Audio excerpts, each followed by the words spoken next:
오늘 말씀은 에베소서 17번째고요. 에베소서 6장 1절부터 4절까지의 말씀을 보겠습니다. 지난 주일에는 저희가 2020년 첫 예배를 드렸죠. 그래서 특별히 이제 10편, 20편 말씀을 우리가 상고해봤는데 집에 와서 보니까 2020년에 첫 예배를 10편, 20편으로 했다라는 게 이게 확 와닿아. 이게 짠 게 아닌데 그냥 이렇게 그렇게 됐더라고요. 스케줄상 보니까 10편, 20편을 하게 됐는데 그 내용은 이런 거죠. 죽음과 어둠을 이겨내신 우리의 왕 예수 그리스도의 이름에 걸맞는 그런 거룩한 삶이 변함없이 우리의 새해 목표고, 그렇게 우리가 좀 살아갔으면 좋겠다라는 이야기를 나눴어요.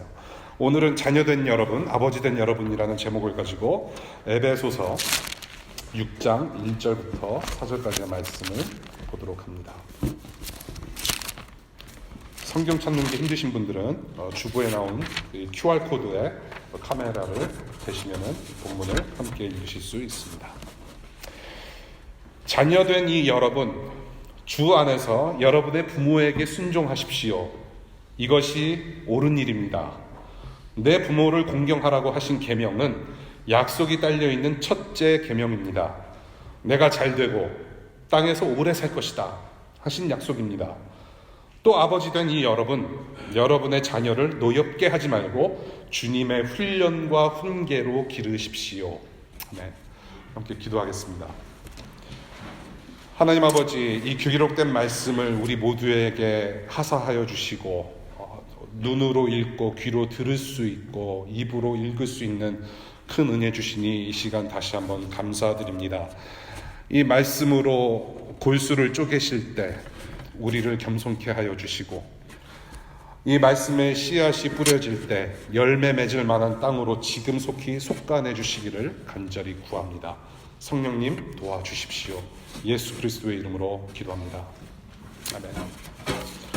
여러분들 아킬레스건이라는 말 들어보셨죠? 아킬레스건 어디에 위치했는지도 여러분들 아시죠? 바로 사진에 있는 그림입니다. 아킬레스 텐든이라고 하죠. 저는 아킬레스 건이라고 해가지고, 그래서 무슨 총 모양으로 생긴 어떤 육체의 신비인가 보다. 근데 건이 그 건이 아니더라고요. 이 아킬레스 건, 이 단어를 이제 저희가 어떤 의미를 부여하죠. 치명적 약점이라는 의미를 부여해서 많이 사용합니다. 누구든지 아킬레스 건이 있을 거라고 생각이 돼요. 고대 그리스의 신화의 주인공이었던 영웅이었던 아킬레우스라는 사람이 저 자리에 화살을 맞고 이제 죽었다고 해서 거기서 유래가 돼서 치명적인 약점으로 우리는 아킬레스 건이라는 단어를 사용합니다. 오늘 본문 자녀와 부모에 관한 말씀이에요. 지금 여기 부모가 아닌 분들이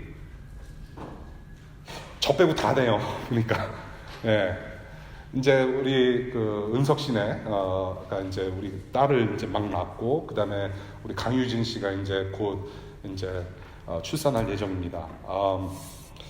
이 자녀와 부모에 관한 말씀, 지금 이렇게 눈을 지금 똘망똘망 뜨고 계시는 여러분들한테 어떤 말씀을 드릴 수 있을까 굉장히 고민을 많이 했어요. 그런데 그 고민을 하기 전에 이 자녀됨, 부모됨, 이게 바로 제 아킬레스건이에요. 되게 쉽지 않았어요. 어머니의 아들로서, 그리고 새 아이의 애비로서 굉장히 힘들어요. 아킬레스건. 뒤꿈치는 보이지 않지만 굉장히 치명적이듯이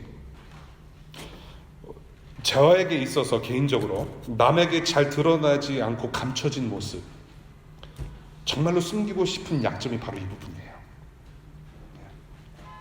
자녀됨, 부모됨. 여러분들은 어떤 자녀세요? 어떤 자녀이십니까? 그리고 여러분들은 어떤 부모가 되길 원하세요? 앞으로 결혼하셔서 아이들을 낳으신다면 아직 거기까지는 못 미칠 거라는 생각이 들어요. 당연히. 왜냐면 지금 아무도 없는데 무슨 결혼이냐, 애냐, 무슨 그런 생각 겨를 없죠. 오늘 바울은 에베소 교회 공동체 안에 속해 있는 자녀들과 부모들이 복음의 적용점으로 갖춰야 될 지침을 얘기를 하는 것이죠. 그 가운데서 우리가 좀 보고 배울 수 있는 것이 무엇인지 한번 상고해 보도록 합니다. 첫 번째, 1절부터 3절까지의 내용입니다. 주 안에서 부모에게 순종하는 자녀를 가르쳐요. 주 안에서 부모에게 순종하는 자녀. 여기서 말하는 자녀는 우리가 이제 흔히 듣기로는 자녀 하면은 어린이들을 주로 이제 생각을 합니다. 어린아이들. 나이가 어린아이들 뿐만이 아니라 여기서는 나이 든 자녀들. 부모 세대가 살아있는 자녀들, 어른들 자녀들에게도 충분히 적용되는 지침으로 보여져요. 계속해서 이 에베소서 편지에서는 복음이 언급이 돼요. 계속 언급되는 이 예수 그리스도의 복음을 어느 정도 깨우칠 수 있는 그런 나이대 사람들이 지금 이 바울이 쓴 편지를 지금 듣고 있을 거라는 얘기입니다. 그리고 또한 이 당시 이 지역에서는 갓 태어난 아기들이 부모로부터 쉽게 버림을 받거나 죽임을 당하는 수가 굉장히 많았대요. 그리고 사회적으로 이 아이들이 굉장히 하찮은 존재로 여겨졌던 그런 사회적 소수였답니다. 그렇게 자란 아이들이 지금 장성에서 예수 그리스도의 복음을 듣고 나니까 여기 새로운 세계가 열렸구나. 지금 내가 무시당하고 한착해 여겨졌던 사회적 통념과 이 예수 그리스도의 복음 사이에서 엄청난 갈등이 있었을 거라는 얘기예요. 지금 그런 상황에 있는 자녀들이 지금 바울의 편지를 지금 듣고 있다라고 이렇게 생각하시면 될 것 같아요. 그러한 자녀들에게 지금 바울은 순종하라는 지침을 내립니다. 순종하라. 지금 여기서의 순종, 지금 오늘 본문에서 읽으신 순종은 지지난주에 저와 여러분들이 함께 공부했던 5장 21절 서로 순종하라, 그리고 아내가 남편한테 순종하라라는 그런 순종, 서미션이 아니라 여기서 말하는 순종은 obedience입니다. 상하 관계 속에서의 obedience, obey하라. 5장 21절 서로 순종하라, 5장 24절 아내가 남편에게 순종하라는 그 순종은 obedience가 아니라 submission이에요. 맞춰가는 거고요. 사랑의 어떤 행위로서 사랑하기 때문에 반응하는 어떤 서로 간의 받아줌이라고 제가 말씀을 드렸죠. 오늘 본문은 부모를 향한 순종, obedience를 얘기를 해요. 상하 관계 속에서 윗사람들의 말을 잘 듣고 따르는 것을 의미하죠. 귀 기울이고 따르라라는 말이죠. 귀 기울이고 따르라. 부모님 말 잘 들어야 된다. 엄마 말 좀 잘 들어라. 여러분들 귀 따갑게 들으셨을 거예요. 그렇죠? 저도 귀 따갑게 들었어요. 얼굴을 보아하니 여러분들은 정말로 100점 만점의 자녀들인 것 같아요. 나만 나쁜 놈이죠. 이럴 때는. 그렇죠? 예. 말을 잘 들으라고 했을 때는 너의 귀 속에 안에 있는 귀밥을 잘 긁어내서 physically 잘 들어라 라는 어떤 그런 이비인 후과적인 말을 하고 있는 것이 아니라 부모님들이 어떤 지시사항을 내렸을 때 이렇게 하면은 네가 그대로 따라하고 행동하고 실천하면은 너는 잘 될 것이다 라는 의미가 있는 거죠. 그냥 잘 들으라, listen to your parents가 아니라 그것을 그대로 실천하라라는 얘기예요. 그거를 얘기하고 있습니다. 여기서는 순종. 그런 순종을 자녀들에게 지금 권고하고 있는데 그렇게 순종하는 것이 오늘 본문을 보니까 옳은 일이라고 얘기를 해요. 옳은 일이다. 부모가 자녀보다 세상에 먼저 태어났고 그리고 부모가 자녀를 양육하는 어떤 하나님의 창조 질서 속에서 이 자연법을 따르는 것이 옳은 것이다라고 말씀을 하는 거예요. 우리는 부모를 닮아가요. 부모가 프로바이드 해주는 음식물을 먹고 자라요. 그리고 교육을 받습니다. 엄마 말, 아빠 말을 처음부터 잘 듣고 자라야 돼요. 부모니까. 인생의 선배들이기 때문에. 어디서 똥을 싸야 되는지 알고 어디서 오줌을 싸야 되는지 이미 아시는 분들이니까. 그것이 자연의 이치입니다. 이러한 자연 질서가 무너지죠. 인간의 타락으로 말미암아 남편과 부인이 아담과 하와가 서로 디스하고 자녀들도 낳아보니까는 서로 죽이는 그런 시대가 왔다라는 거죠. 그러면서 부모를 순종하지 않고 부모를 따르지 않고 저는 그렇게 생각합니다. 아담과 하와가 겪었던 일 그렇게 해서 은혜로 말미암아 지금 목숨을 부지하면서 살아가고 있는데 가인과 아벨에게 말을 안 했을까요? 내가 이렇게 했더니 이렇게 되었더라.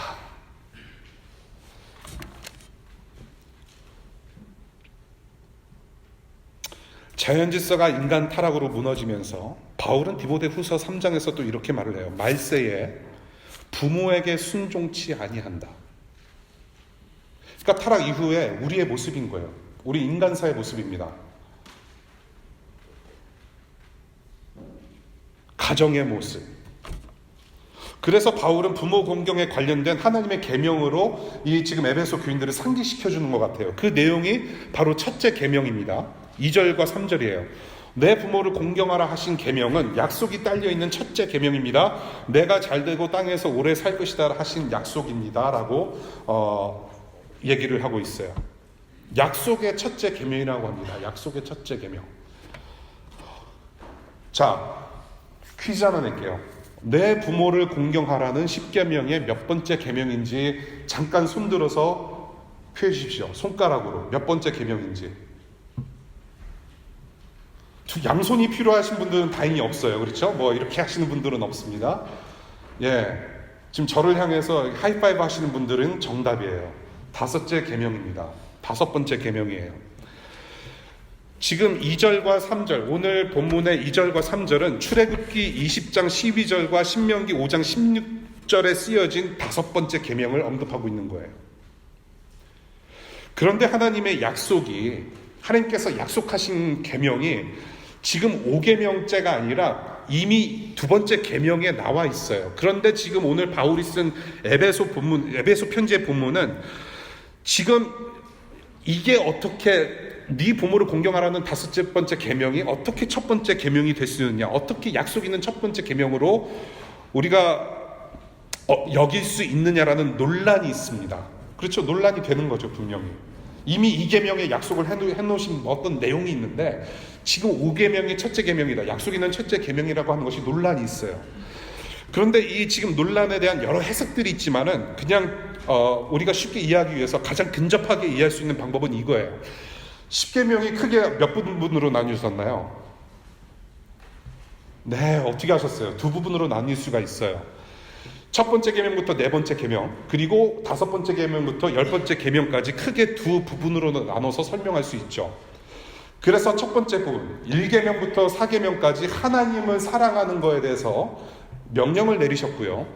그 다음에 5계명부터 10계명까지 이웃 사랑하는 관련해서 계명을 내리신 거죠. 그렇게 크게 2부분으로 나눌 수 있는데요. 1계명부터 4계명까지, which is 하나님 외에 다른 신 섬기지 말고, 우상을 깎아서 만들지 말고, 하나님의 이름을 망령되이 일컫지 말고, 그 다음에 그 하나님을 향하여서 안식일을 거룩히 지켜라. 그 계명 바로 다음에 5번째, 이웃 사랑하는 첫 번째 계명으로서 가장 가까운 이웃인 누구를 공경하라? 부모를 공경하라. 가장 먼저 이웃되는 부모를 공경하는 것이 이웃에 대한 지켜야 할 의무로서 가장 첫 계명이 된다라는 것으로 이해하면 된다는 말씀이죠. 무슨 말씀인지 아시겠어요? 그러한 약속을 지킨, 그러한 계명을 지킬 때 너희가 잘 되고 장수할 거라는 약속을 받은 거죠.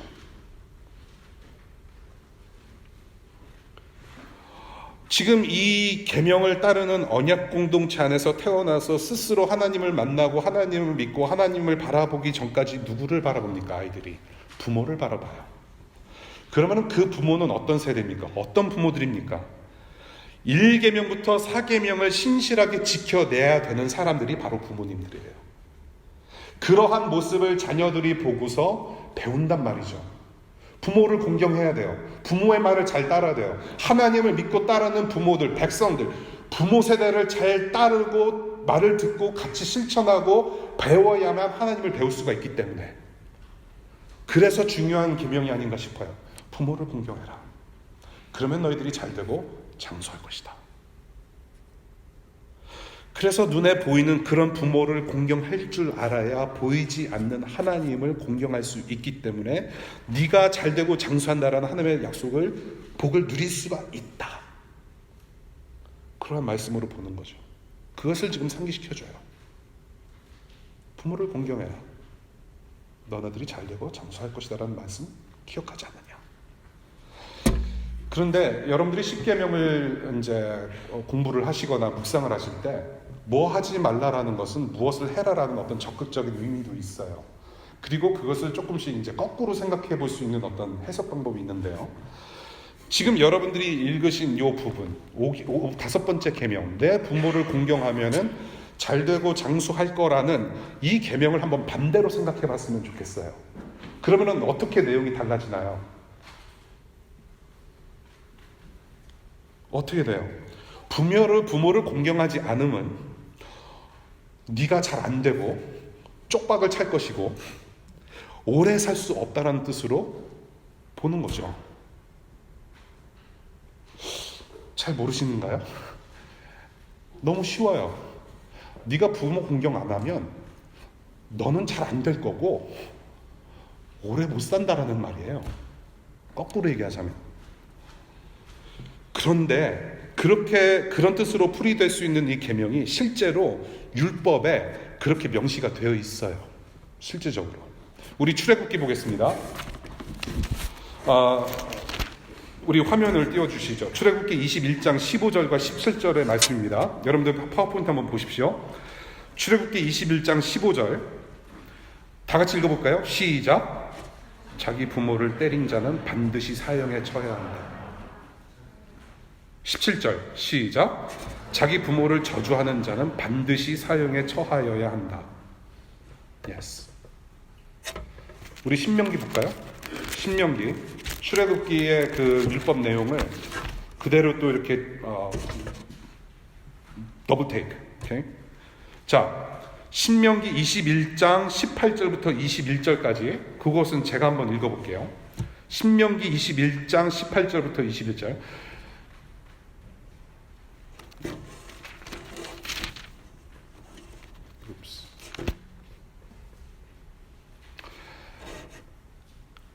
어떤 사람에게 아버지의 말이나 어머니의 말을 전혀 듣지 않고 반항만 하며 고집이 세어서 아무리 타일러도 듣지 않는 아들이 있거든, 혹은 딸이 있거든, 그 부모는 그 아들 혹은 딸을 붙잡아서 그 성읍의 장로들이 있는 성문 위에 회관으로 데리고 가서 그 성읍의 장로들에게 우리의 아들이 반항만 하고 고집이 있어서 우리의 말을 전혀 듣지 않습니다. 방탕한 데다가 술만 마셔요 하고 호소하십시오. 21절 같이 읽겠습니다. 시작. 그러면 그 성읍의 모든 사람이 그를 돌로 쳐서 죽일 것입니다. 이렇게 하여서 당신들 가운데서 악을 뿌리 뽑아야 합니다. 그래야만 온 이스라엘이 그 일을 듣고 두려워할 것입니다. 신명기 27장 보겠습니다. 신명기 27장 16절 다 같이 읽어볼까요? 시작. 아버지와 어머니를 업신여기는 자는 저주를 받는다 하면 모든 백성은 아멘 하십시오. 우리가 기독교인들이 기도 끝날 때마다 아멘 하잖아요. 아멘, 에이멘. 그 말은 so be it, 이시란 뜻이에요. 그렇게 될지어다, 그렇게 될 것입니다라고 하는 어떤 선언이 있단 말이죠. 저주 받는 거예요. 부모님 말 안 들면 사형감이래요. 여러분들은 어떠세요? 지금 여러분들이 여기에 지금 앉아서 숨쉬고 있는 게 기적이에요. 아니, 태어나지도 않았을 거예요. 왜냐면 여러분들의 부모님도 아마 이런 삶을 살았었기 때문에. 지금 살아있는 게 놀랍지 않아요, 여러분? 10계명의 부모 공경과 그에 따르는 복을 누리는 데 있어서 이 지금 모든 자녀들이 두려운 마음으로 죽기 싫어서 정말로 말을 어쩔 수 없이 들었을 것 같아요. 마음 졸이면서. 부모는 하나도 사랑하고 정말 마음에는 그 반항이 굉장히 가득하고, 저런 부모에서 내가 그래서 이렇게 고생이지, 내가 부모 잘못 만났어, 마음으로는 쉽게 저주하는데 그 저주가 행동으로 나오면은 내가 죽임을 당할 것 같아서 그렇게 마음을 다해서 사랑하지 않았을 거란 얘기예요. 부모를 사랑하는 게 그렇게 쉬워요? 진짜로? 진정으로 부모를 마음을 다해서 사랑해서 그렇게 해서 내가 정말로 맞습니다 하면서 순종하는 게 가능해요? 쉽지 않아요. 그래서 바울이 어떻게 순종하라고 합니까? 이게 중요한 파트예요. 어떻게 순종하라?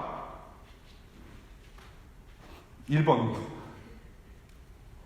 누구 안에서? 주 안에서. 주 안에서 부모에게 순종하라. 여기서 말하는 이 주, Lord, 주인이 누구예요? 이 에베소 교인들, 지금 이 편지를 듣고 복음을 접한 이 자녀들의 주인이 누구입니까? 예수 그리스도예요. 예수 그리스도 안에서 부모에게 순종하라. 율법이라는 하나님의 기준에 못 미치는 우리이지만은 그 우리가 율법을 다 지켜내신 예수 그리스도 때문에 우리는 조건 없이 이미 잘되고 영생하는 복을 조건 없이 지금 우리가 누리게 되었다. 나를 하찮게 생각하는, 하찮은 존재로 생각하는 가정과 사회 속에서 나를 구원하시고 나를 받아주시고 나를 사랑하여 주셔서 구원하신 예수라는 새로운 인생의 주인의 은혜와 사랑 때문에 내가 살게 되었으니 이제는 두려운 마음이 아니라 예수 그리스도로부터 받은 은혜와 사랑을 기억하며 그것으로 부모를 공경하고 순종하라.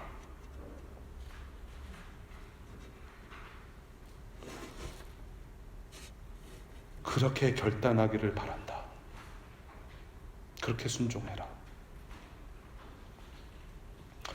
이제는 두려워서가 아니라 이제는 예수님께서 나와 함께 하시고 나를 구원하시고 나를 새 사람 만들어 주셨기 때문에 그 십자가에서 나를 위해서 흘리신 그 사랑이 너무나도 엄청나서 이제는 하나님을 사랑하는 사람이 되었고 동시에 가장 먼저 이웃된 부모를 사랑하는 방법이 바뀌었다는 말이죠.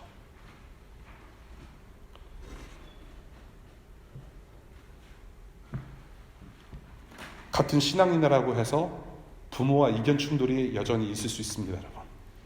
그리고 혹시라도 여러분들 중에, 여러분들 가정에서 식구 중에 여러분들만 예수 그리스도를 따르는 사람이 되었고 그래서 행여나 혹시나 아버지든지 어머니든지로부터 핍박을 받는 상황이라면 그래서 성경에서 그 예수 그리스도의 은혜와 사랑 때문에 무조건 순종해야 한다고 하니까 부모가 너는 앞으로 교회 다니지 말아라, 성경도 읽지 말고 예수 믿지 말아라고 했을 때 그것도 순종해야 하는가? 그런 말 아니란 말입니다. 이제는 누가 주인인가라는 문제인 거예요. 갈등 있을 수 있어요. 부모님이 자꾸 너 언제 결혼할래? 언제 시집갈래? 귀따갑고 정말로 싫잖아요. 그런 말. 너는 언제 졸업할래? 그냥 한국에 나와서 살아. 나는 미국에서 살고 싶은데. 여러 가지 이견 충돌이 있어요. 부모님이 믿음이 있건 없건 간에. 무조건 다 들으라는 얘기가 아니에요. 이제는 부모를 바라보는 방식과 사랑하는 방식이 좀 달라야 된다라는 말씀이에요. 누가 주인입니까, 여러분? 우리를 조건 없이 받아주신 주인 되시는 예수 그리스도께서 그분의 은혜와 사랑, 베푸심을 또한 우리가 기억하며 이제는 그 예수라는 주인을 붙잡고 그분께서 지혜 주시기를 자녀로서 한 부모의 한 자녀로서 나의 주인이시기에 이 모든 문제를 내 주인님께 맡겨드립니다 라고 했을 때 예수 그리스도는 가만히 계시지 않는다라는 겁니다. 여러분들이 어떻게 부모님을 사랑하셨고 어떻게 순종하셨는지 모르지만 우리는 예수 그리스도를 알면 알수록 우리가 그 은혜와 사랑을 깨달으면 깨달을수록 부모의 관계도 달라질 수 있다는 그 믿음과 소망을 가지고 주인 되신 예수 그리스도 안에서 부모님을 사랑하실 수 있기를 바라요. 두 번째, 주님의 훈련과 훈계로 기르는 부모입니다. 4절의 말씀이죠. 주님의 훈련과 훈계로 기르는 부모. 지금 남자들이 우선이 되고 있는 이 가부장적인 어떤 사회, 이 시대의 상황을 봤을 때 지금 아버지들에게 특별히 지시를 하는 것 같아요. 아버지들에게. 가부장적인 사회이기 때문에 그런데 우리가 성경을 이제 꼭 그렇게만 해서도 안 된다는 생각이 들어요. 왜냐하면은 그 아비라고 했을 때 엄마 아빠를 이제 통틀어서 좀 대표적인 단어를 사용해서 아버지라는 표현도 쓸 때가 있고요. 뭐 시편에 같은 경우에는 뭐 형제들이라는 말이 자주 나오죠. 형제들이 같이 같이 뭐죠? 함이 뭐 아름답다. 한말이 자꾸 동거함이 아름답다. 그러니까 형제들만이 아니라 거기서 말하는 것은 형제와 자매들, 우리 믿는 언약 백성들을 통틀어서 얘기할 때 형제들이라고 표현을 하죠. 그렇다고 본다면은 이 지금 본문은 아버지 어머니에게 또 하는 말이라고 보여지기도 해요. 그런데 조금 더 들어가 보면은 이 시대 상황에 봤을 때에 그 권력을 행사하는 큰 권력을 행사하는 아버지들께 특별히 하는 말이 아닌가라는 생각도 좀 드는 거죠. 자녀들에게 권력을 남용합니다. 사회적인 통념을 그런 아버지의 어떤 권력 남용하는 권력을 좀 통제하기 위해서 그것을 방지하기 위해서 복음의 적용점으로 말씀하신 부분이 바로 4절의 말씀, 주 안에서 주님의 훈련과 훈계로 길러야 한다라는 말씀을 주신 것이 아닌가라는 생각이 들어요. 지금의 저와 여러분들이 들어야 될 말씀, 우선 노엽게 하지 말라라고 표현합니다. 노엽게 하지 말라, 화나게 하지 말라, 화나게 하지 말라. 가정에서 아버지의 권력이 너무 컸어요. 이 당시에 언어 폭력은 말할 필요도 없고 육체적인 신체적인 폭력도 가할 수 있었던 시대였다라고 보는 거죠. 매질, 말 안 들면은 무조건 그냥 잡아 패는 거죠. 쌍욕도 해요. 너는 이놈의 삐 태어나지 말아야 돼, 이런 삐. 그러한 폭력 속에서 애들이 어떻게 자랐을까요? 특별히 남자들 같은 경우에는 아빠를 보고 자라요. 그 애비의 그 아들인 거예요. 그리고 또 애가 태어나서 또 그 애비의 그 아들인 거예요. 분노의 가정들입니다. 분노의 가정들. 그러니까 자녀들이 얼마나 화가 많이 났겠어요. 내가 지금 이렇게 두드려 맞은 상황도 아닌데도 엄청나게 두드려 맞고 있다란 말이에요. 아이들한테 분노가 일어나요. 화가 나요. 반항하고 싶어요. 저 아버지 이제는 내가 좀 더 커서 죽여버렸으면 좋겠다. 분노가 일어나요. 분노는 분노를 낳아요. 부모들에게는 분노 조절이 굉장히 힘들어요. 말 조금 안 들었을 때 확 올라와요. 그게 저예요. 내 아킬레스건. 정말 죽여버리고 싶어요. 진짜 그냥 확 올라와요. 네. 말로, 육체적으로. 아동학대가 이게 어떤 특별한 사람들만이 저지르는 범죄가 아닙니다, 여러분. 여러분들도 애들 낳으면은 그럴 만한 여지가 충분히 있어요. 폭력적인 사람들이기 때문에 이미 남을 누르려고 하는 그런 갑질의 무슨 어떤 그게 있기 때문에 분노가 분노를 낳아요. 애들이 분노를 해요. 반항합니다. 그래서 분노가 조절되지 않을 때 야생동물을 다루듯이 정말로 사랑이 아닌 그런 악한 폭력으로 나타나기가 쉬운데, 우리는 이제 하나님을 믿는 사람들이란 말이에요. 예수 그리스도를 따르는 사람들이란 말이죠. 뭔가 달라야 된단 말이에요. 이제는 에베소 교인들이, 이제는 애비들이, 부모님들이 예수를 믿었기 때문에 이제 복음의 적용으로서 이제는 옛날의 습성을 버려야 되는구나. 옛사람을 버리고 새로운 사람을 입었으니 이제 자녀들을 그렇게 교육하면 안 되는 거구나라는 복음의 적용점을 주는 거죠. 하나님께서 만드신 사람이에요. 사람은 사람답게 자라야 돼요. 하나님의 사람답게. 제가 늘 가끔씩 말씀드리는 게 뭔가요? 사람은 사랑하기를 바람으로 풀이할 수 있다라고 말씀을 드리죠. 사람이라는 말은 사랑하기를 바람, 하나님의 사람이기 때문에. 이 자녀가 지금 우리의 남자와 여자 사이에 낳은 아이들일지라도, biological parents가 우리일지라도 그것을 뛰어넘는 하나님의 자녀란 말이에요. 하나님의 사람이란 말이죠. 사랑해야 되는 대상이란 말이에요. 하나님의 사람으로서.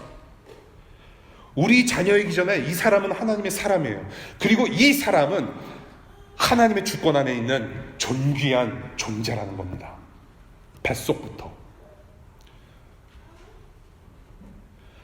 그래서 자기가 정말로 하나님께 사랑을 받듯이 자녀를 노엽게 하지 말고 이제는 하나님의 사랑으로 길러야 한다. 길러야 하는데 특별히 두 가지 단어가 나와요. 훈련과 훈계로 하라. 훈련과 훈계로 기르라. raise up 하라는 말이에요. 어떤 훈련과 훈계냐? 주님의 훈련과 훈계라고 또 강조하고 있습니다. 주님의 훈련과 훈계.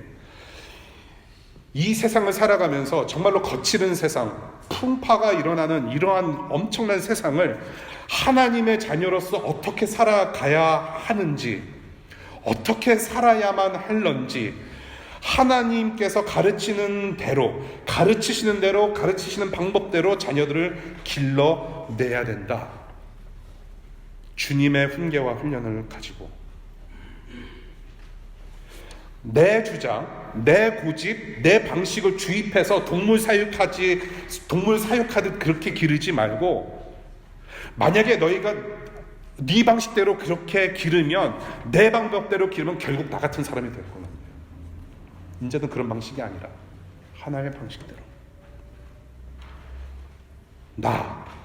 자녀들은 예수의 복음으로 하나님의 사람들이 되었으니 이제는 하나님 방법대로 길러야 된다. 말씀에 기초한 양육 혹은 교육이 되겠죠. 말씀으로 우리가 하나님을 알게 되었으니. 여기서 말하는 훈련은 징계도 포함합니다, 여러분. penalty, punishment. 징계도 포함해요. 자녀가 말을 안 듣고 자꾸 곁길로 가려고 했을 때 매를 대야 된다라고 얘기를 해요. 미국에서 매를 대면 큰일 나요, 여러분. 여기 지금 변호사들이 수두룩 앉아 계신데, 그래서 우리 아이들은 여러분들한테 되신 대로 이렇게 노출시키지 않으려고 제가 굉장히 제한하고 있어요. 그래서 오늘도 교회 안 왔잖아요, 애들이 고소해요, 부모를. 날너넌 걸어가지고 우리 아버지가 나 때렸다, 데리고 가라. 그러면 좀 큰일 나요. 매를 대면 큰일 나요. 이 당시에 문화적인 관습 안에서는 매를 대는 것이 일반적이었고, 유대 문화 속에서도 그런 것이 있었죠. 근데 시대적 상황이 달라요. 우리가 사는 지금 나라가 좀 달라요. 그 문화에 또 맞게 매질을 해야 돼요. 그래서 제가 개발해낸 매질은 뭐냐면 타임아웃을 시켜요. 누리고 있던 프리빌리지를 뺏어요. 그것이 저의 매질입니다. 가령 예를 들어서 본인들이 본인들의 빨래를 안 개고 말을 안 듣고 어지럽히고 했을 경우에 게임을 30분 단축시킨다든지, 아니면 뭔가를 뺏어요. 특권, 자기들이 누릴 수 있었던 것들을 뺏어요. 그럼 안달복달하죠. 난리가 나요. 그러면서 가르치는 거예요. 부모님의 말씀이 거기 있고, 말씀을 따라서 살면은 너희들은 이것을 엔조이 할 수 있고, 말씀을 따르지 않으면은 너네들은 엔조이 할 수 없다. 그것이 바로 누구의 방법인가요? 하나님 아버지의 방법이에요. 잘못된 길로 가지 않도록 벌도 줘야 되는데, 이런 훈련과 훈계가 바로 하나님께서 이스라엘 백성들을 거룩으로 기르셨던 방법이에요. 그것을 우리는 성경에서 계속 보게 되는 거죠. 구약 성경을만 보더라도 정말로 혹독한 훈련과 수많은 훈계의 말씀들이 있죠. 벌 굉장히 내리셨어요. 너무나도 혹독하리라 많지. 이거는 그냥 단순히 게임 30분 뺏는 게 아니라 거의 작사를 내세요. 그냥 생명만 달랑달랑 그냥 이렇게 조금 이렇게 리설브 해놓으시고 완전히 작사를 내세요. 왜 그럴까요? 하나님께서 이스라엘 백성들을 다루시는 방법은요, 혹독한 하나님이라고 해서 그래서 두려운 마음으로 나를 공경해라라는 뜻이 아니라 그 이면에는 엄청난 사랑이 깔려있다란 말이에요. 내가 너무나도 사랑하기 때문에 너네는 그렇게 살면 안 되기 때문에 엄청난 사랑을 베푸신 거란 말이에요. 사랑이라는 것이 거기 깔려있어요. 자녀들을 향한 하나님 아버지의 극진하신 사랑. 그렇게 해야만 정신 차려서 돌아올 수 있기 때문에, 그렇게 해야만 하나님의 자녀들로서 영생하며 복을 누릴 수 있기 때문에 사랑이 깔려 있어요. 그래서 잠언서 보겠습니다. 잠언서 13장 24절에 이런 말씀이 있어요. 잠언서 13장 24절 우리 다 같이 읽어볼까요? 시작. 매를 아끼는 것은 자식을 사랑하지 않는 것이다. 자식을 사랑하는 사람은 훈계를 게을리지야. 아이들은 부모를 보고 그대로 따라합니다. 내가 가르치지도 않았는데 얘네들이 따라해요. 언행을 보고 그대로 따라해요. 그게 무서워요. 그렇게 성장해서 이제 결혼해서 애도 낳고 그러면은요, 그 보고 따랐던 언행, 습득한 것들이 결혼 생활에서 나타나요.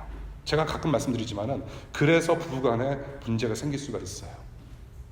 부모로부터 그대로 습득됐던 것이 나한테 계속 내재가 되어 있고 그것이 다른 사람하고 살 때 나온단 말이에요. 그래서 쉽지 않아요. 완전한 부모, 완전한 가정 없어요, 여러분. 저도 우리 아버지가 슈퍼맨인 줄 알았어요. 우리 어머니가 원더우먼인 줄 알았어요. 아니더라고요.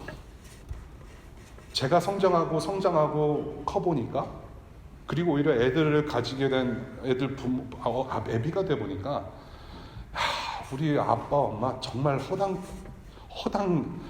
거예요. 생각해보니까. 슈퍼맨이 아니고 원더우먼이 아니라 정말로 이제는 복음을 깨닫게 되고 말씀을 보게 돼 보니까 부모님들도 죄인인 거예요. 부족한 게 많아.